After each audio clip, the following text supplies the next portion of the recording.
Di sini kita akan mempelajari tentang DHCP server dan jaringan wireless. Di sini kita mempunyai tujuan memahami fungsi DHCP server dan klien. Yang kedua adalah mensimulasikan DHCP server dan klien dengan Cisco Packet Tracer.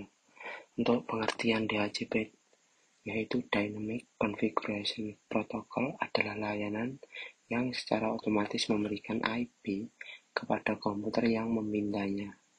Komputer yang memberikan nomor IP disebut dengan DHCP server, sedangkan komputer yang meminta nomor IP disebut dengan DHCP client. Nah, seperti ini. Di sini ada DHCP server yang berfungsi untuk memberikan IP, dan di sini ada DHCP client yang request IP atau meminta IP. Di sini ada switch yang digunakan untuk membagi IP kepada antara klien dan DHCP server. Nah, cara kerja DHCP server. DHCP server menggunakan 4 tahapan proses untuk memberikan konfigurasi nomor IP. Jika klien memiliki NIC lebih dari 1 dan perlu nomor IP lebih dari 1, maka proses DHCP dijalankan untuk setiap adaptor secara sendiri-sendiri. Yang pertama, DHCP discover. Klien meminta nomor IP ke server dengan broadcast mencari DHCP server. Yang kedua, DHCP over, yaitu DHCP server bisa 1 atau lebih dari server jika memang ada 2 atau lebih DHCP server yang mempunyai nomor IP, memberikan IP penawaran ke klien tersebut. Yang ketiga adalah DHCP request, yaitu klien memilih penawaran DHCP server yang pertama, diterima dan kembali melakukan broadcast dengan message menyetujui peminjaman tersebut kepada DHCP server. Yang keempat adalah DHCP acknowledgement. DHCP server yang menang memberikan jawaban atas pesan tersebut berupa konfirmasi nomor IP dan informasi lain kepada klien dengan sebuah acknowledgement. Kemudian klien melakukan inisialisasi dengan mengikat atau binding nomor IP tersebut dan klien dapat bekerja pada jaringan tersebut. Sedangkan DHCP server yang lain menarik tawarannya kembali. Kelebihan DHCP server yang pertama memudahkan dalam transfer data kepada PC klien atau PC server. Yang kedua, DHCP menyediakan alamat-alamat IP secara dynamic dan konfigurasi lain. DHCP memungkinkan suatu klien menggunakan alamat IP yang reusable, yang artinya adalah IP tersebut bisa dipakai oleh klien, dan jika klien tidak sedang menggunakan IP-nya akan dimatikan. Selanjutnya, DHCP memungkinkan suatu klien menggunakan satu alamat IP untuk jangka waktu tertentu. Yang terakhir adalah DHCP akan memberikan satu alamat IP dan parameter konfigurasi yang lainnya kepada klien. Kekurangan DHCP server yaitu semua pemberian IP tergantung pada server, maka dari hal itu jika server mati semua komputer akan disconnect dan saling tidak terhubung. Metode konfigurasi DHCP, konfigurasi dengan range secara random otomatis IP, pemberian IP address kepada klien secara random dan dapat berubah-ubah, namun masih dalam range IP address yang ditentukan. Selanjutnya adalah konfigurasi dengan fixed alamat IP address, pemberian IP address yang sifatnya tetap value pada klien yang memerlukan data MAC address. Nah, di sini kita akan melakukan percobaan. Kita akan menggunakan jaringan yang kemarin telah kita buat. Mungkin hampir sama dengan skenario yang di bawah ini. Yang pertama kita harus membuat DHCP server yang dihubungkan kepada access point. Di sini ada 2 access point, HP1 yang terhubung ke laptop dan akses point kedua yang terhubung ke smartphone yang kita bagi ke switch dan yang terhubung kepada DHCP server. Kita menggunakan jaringan yang kemarin. Di sini ada DHCP server, ada switch terhubung ke AP1 dan AP2, dan akses point yang satu terhubung ke laptop, akses point yang kedua terhubung ke smartphone. Setelah kita membuat skema jaringan, yang kedua adalah setting IP server secara statik menggunakan 192.168.1.253/25 yang dimana kita pada skema di sini kita menggunakan IP 252 pada DHCP server, subnet mas menggunakan 128 dan default gateway-nya juga 192.168.1.128 dan DNS server 33.33.33.1. Setelah kita menyeting IP pada server DHCP, selanjutnya kita harus mengaktifkan DHCP server yang berada di server menggunakan konfigurasi seperti gambar. Cuma di sini saya telah merubah beberapa service DHCP sehingga dapat terhubung dengan jaringan yang kemarin, karena apabila kita menggunakan default gateway yang sama dengan gambar, maka jaringan yang kemarin tidak akan terhubung.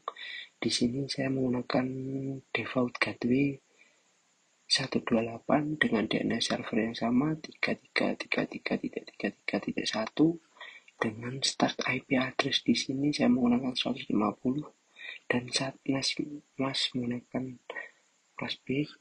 Nah, di sini maksimum number dari user atau IP yang akan dibagikan pada klien dengan maksimum klien yaitu 50.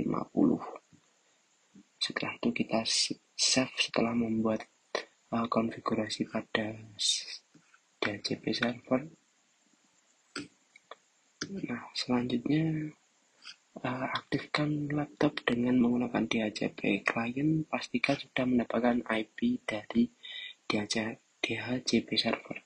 Nah, di sini di laptop untuk IP konfigurasi kita menggunakan server DHCP DHCP request. Mungkin bisa saya ulangi, untuk request DHCP-nya kita menggunakan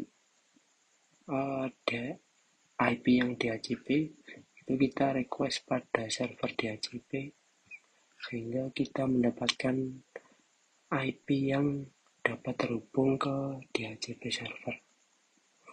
Di sini masih mode real time. Kita harus masuk ke mode real time.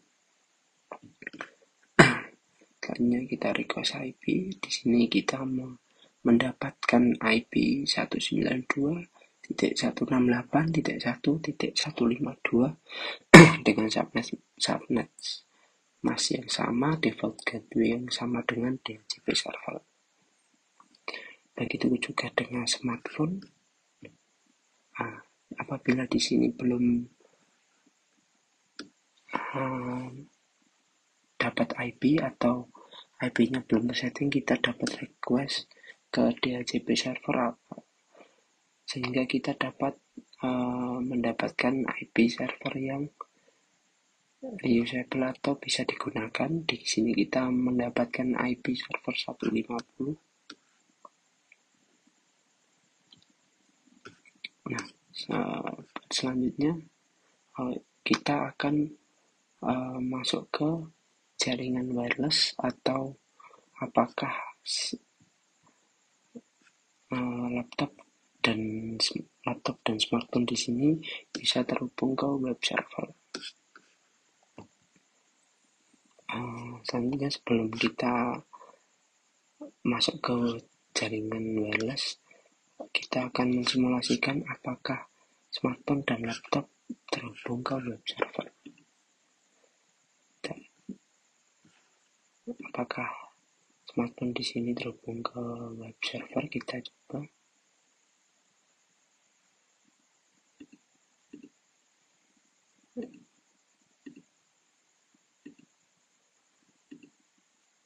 Ternyata untuk smartphone sudah terhubung ke web server.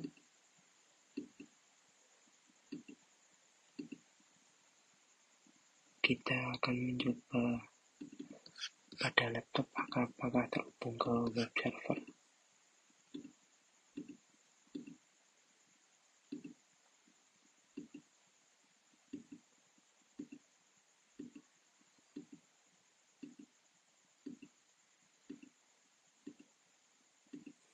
Ternyata laptop juga sama terhubung ke web server.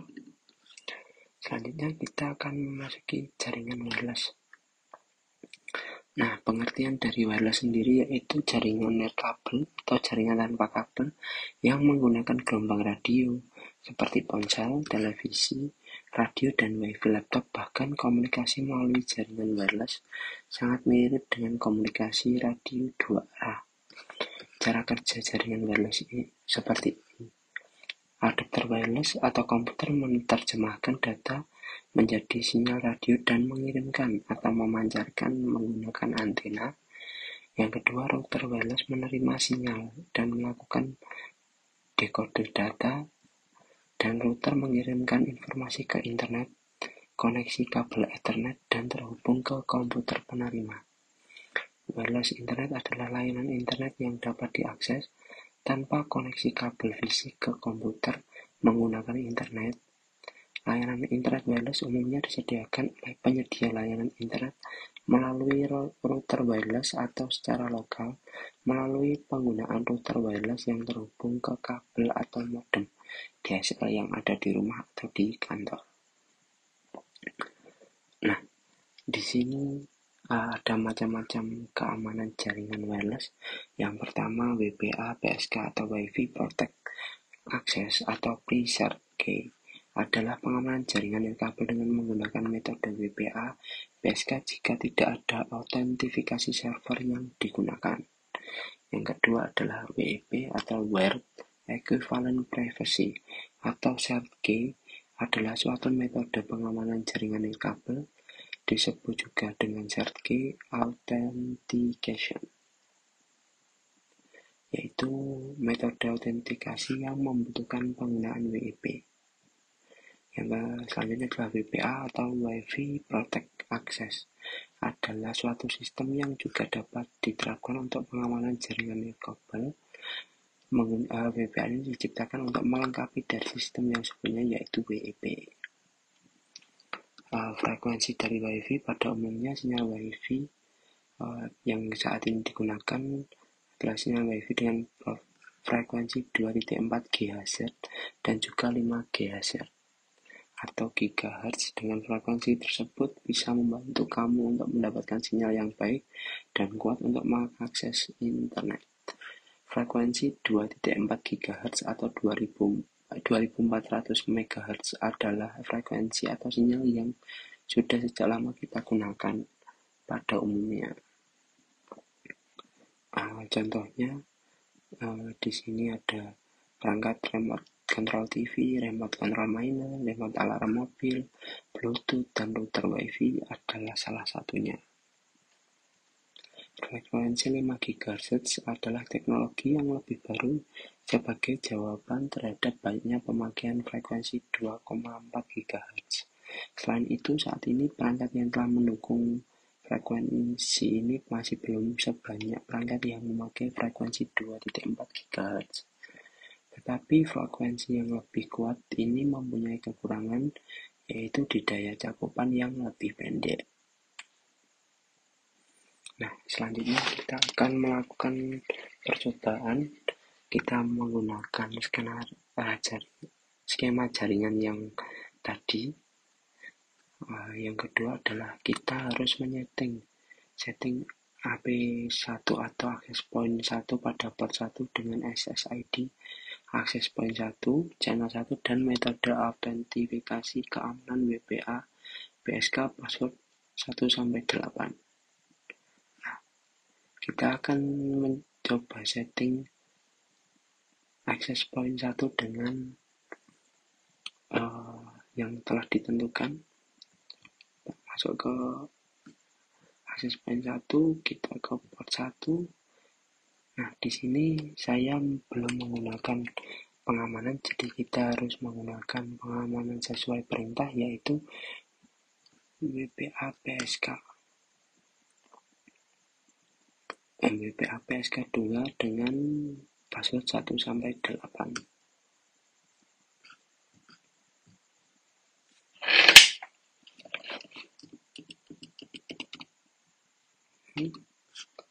Apabila ada setting tidak bisa keluar, dan di sini koneksi langsung terputus karena antara akses point 1 dan laptop memiliki SSID yang berbeda.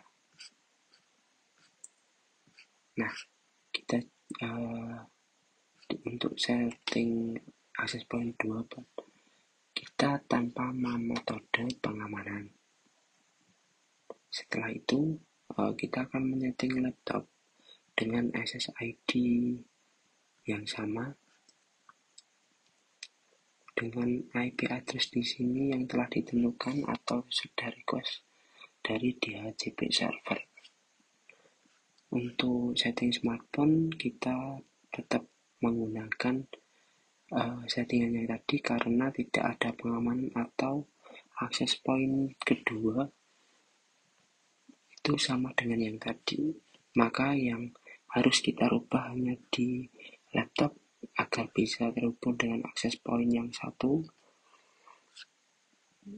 Kita ke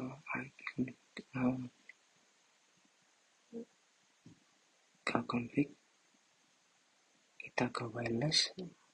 Nah, di sini kita samakan dengan akses point 1 yang menggunakan WPA 2 PSK sebagai pengamanan dan SSID yaitu AP1. Nah, ternyata di sini sudah terhubung. Kita coba apakah terhubung seperti yang sudah kita lakukan tadi. Nah, ternyata setelah kita ganti SSID dan pengamanan menggunakan WPA 2 PSK dari laptop menuju akses point 1 tetap bisa terhubung. Nah, sekian praktek kali ini tentang DHCP dan jaringan wireless.